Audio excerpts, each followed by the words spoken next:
Con muchísimo más de Primera Página y estamos ya desde hace un ratico en compañía de Germán Yepes, profesor y ex rector del Consejo Nacional Electoral, con quien vamos a desarrollar precisamente este tema. Ya vimos la noticia, nuestra noticia de Primera Página el día de hoy, pronunciamientos de la Mesa de la Unidad Democrática con respecto a una suerte de desconfianza que tienen con las cifras poblacionales del Instituto Nacional de Estadística, y hay otro tema también que ha creado polémica, que es la solicitud o el anuncio por parte del presidente de la Asamblea Nacional, Diosdado Cabello, de que la escogencia del Parlatino ya no sea por voto popular, sino que dependa del Parlamento venezolano. ¿Cómo afecta esto el derecho al voto de los venezolanos? Sí, buenos días, gracias por esta invitación.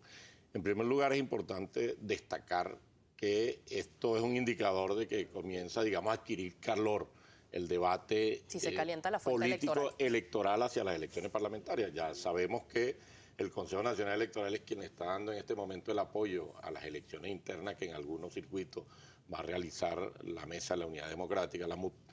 Y paralelamente a eso se está preparando también para brindarle asistencia una vez que concluya ese proceso en el mes siguiente al otro polo mayoritario, que es el del PCV, que va a hacer sus elecciones en todos los circuitos de las circunscripciones del país para escoger a sus candidatos. Es decir, esto es parte de ese debate. Por supuesto, los actores políticos comienzan a señalar, hay un elemento allí, como tú lo dices, de la Mesa de la Unidad sobre la base poblacional. ¿Quién tiene en Venezuela por ley y como una obligación de Estado suministrarle a los venezolanos, además llevar el registro demográfico del país, el Instituto Nacional de Estadística, y hace a través de una metodología que existe en el área de la estadística, de todo lo que es el manejo de cifras poblacionales, estudios permanentes de cómo se concentran las poblaciones en cada uno de los municipios del país, es decir, de los 335 municipios. Y esa base, esa información demográfica es la que el Instituto Nacional de Estadística oficialmente le entrega al Consejo Nacional Electoral para que el Consejo Nacional Electoral con sus equipos técnicos haga los trabajos, digamos, cartográficos, los de distribución, es decir, el montaje sobre la estructura poblacional que existe, sobre la base demográfica, cómo se montan los diseños electorales de las mesas, de cuántas mesas de votación, cuántas máquinas de votación y las circunscripciones. Ya es bueno señalar que la presidenta del Consejo Nacional Electoral, la rectora Tibisay Lucena, ha anunciado, fíjate que antes se venía diciendo que se iban a modificar una buena parte de las circunscripciones. Ella ha dicho que van a trabajar con las mismas circunscripciones electorales de las elecciones anteriores.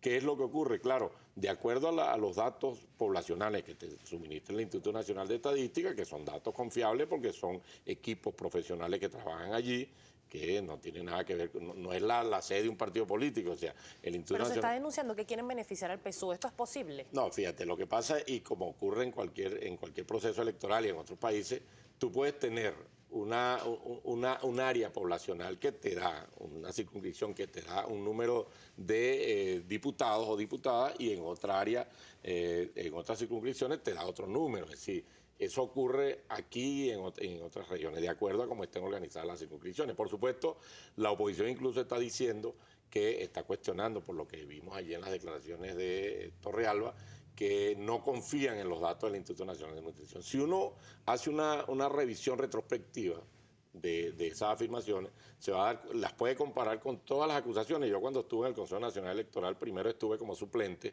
del rector Oscar Battaglini y trabajé allí como asesor entre el año 2003-2006, y luego estuve de rector principal entre el 2006 y finales del 2009. Y en todo ese periodo, sobre todo entre el año 2006, 2007, 2008, eran unas acusaciones feroces contra el Consejo Nacional Electoral de parte de actores políticos de la oposición venezolana que señalaban que la cactahuella iba a permitir conocer quién votó por quién, que las máquinas de votación también se manipulaban, que había... ¿Y es viable que se haga esa revisión aun y cuando no se conoce el cronograma electoral todavía? Bueno, fíjate... ¿Se puede hacer? ¿Hay tiempo? Sí, fíjate, en primer lugar, quien le suministra, y eso es por ley, la base informativa de la estructura demográfica del país es el Instituto Nacional de Estadística. No es ningún sector privado, ni puede traer a los Estados Unidos, ni a ningún organismo, es el Instituto Nacional de Estadística. Ahora, el cronograma. ¿Qué ocurre con el cronograma? Tú estás haciendo, fíjate que el Consejo Nacional Electoral está dándole el apoyo que por ley tiene la obligación de hacerlo en la medida en que lo solicite. Te dije al comienzo, le está dando el apoyo a la Mesa de la Unidad para sus elecciones y le va a dar el apoyo al PCV. Paralelamente, y así lo pude escuchar, y todos los venezolanos somos testigos de esas declaraciones que dio la presidenta del CNE, Tibisay Lucena, los equipos técnicos están trabajando para suministrarle a la directiva del Consejo Nacional Electoral las propuestas del cronograma electoral. ¿En qué consiste eso?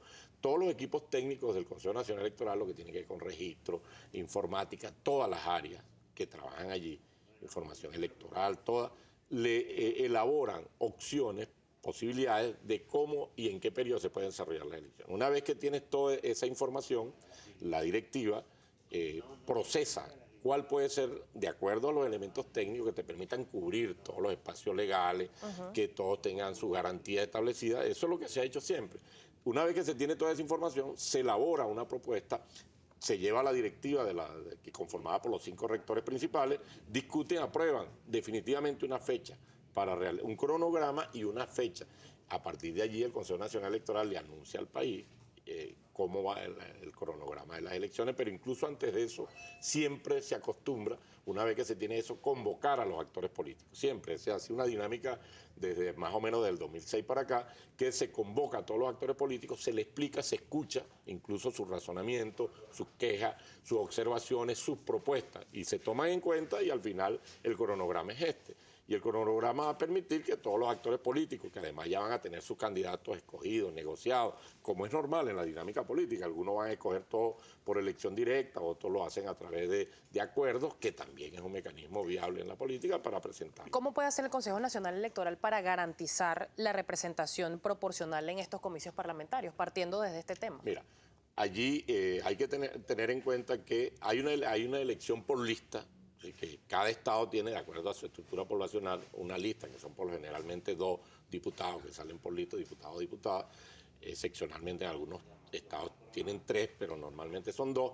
El resto son circunscripciones. Las circunscripciones, ¿qué ocurre con las circunscripciones? Las circunscripciones es que las opciones políticas presentan a su candidato. Quien tiene más fuerza, y la expresión del Parlamento hoy es que quienes tienen más fuerza en un municipio, en una circunscripción o dentro de un municipio, una circunscripción determinada, allí salen los diputados, pueden salir 1, 2. Es decir, de acuerdo a quien tiene la fuerza política en esa circunscripción. Y por eso tú incluso ves cómo las presiones políticas en cada uno de los sectores de las opciones políticas son más fuertes en las áreas donde está garantizado que esa opción política va a sacar 1 o 2 diputados. O sea, ¿Por qué ocurrió, por ejemplo, como en el 2010, que el 52% de un sector del país, en este caso la oposición, obtuvo 52% de los votos totales, sin embargo tiene menos diputados? Claro, ¿Qué explicación se le da al elector? Porque es por circunscripciones, o sea, tú no estás eligiendo una elección general.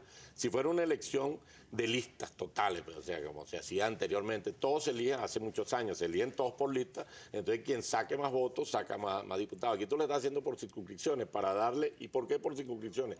Ese era un reclamo de todos los actores políticos, de factores de la oposición, de factores de lo que hoy se identifica como el chavismo, que decía, mira, tienes que darle mayor capacidad, mayor potestad de escogencia a las localidades, a las expresiones más pequeñas, que son las circunscripciones. Entonces tú obtienes mayor número de votos por circunscripción, mayor número de electos por circunscripciones que por lista. Entonces puede ocurrir como eso que ocurrió, que tú tienes un número mayor de votos porque en algunas circunscripciones donde tú eres mayoría, sacaste más votos porque hay una base poblacional más alta, pero esa no arroja a todos los diputados. Los diputados están distribuidos en los 335 municipios y entre los 335 en circunscripciones que se arman entre municipios. O sea, eso es lo que explica que puede alguien tener más votos globales, pero no tiene mayoría de parlamentarios electos o electas. Señor Yepes, vamos a seguir conversando al regreso de este tema electoral.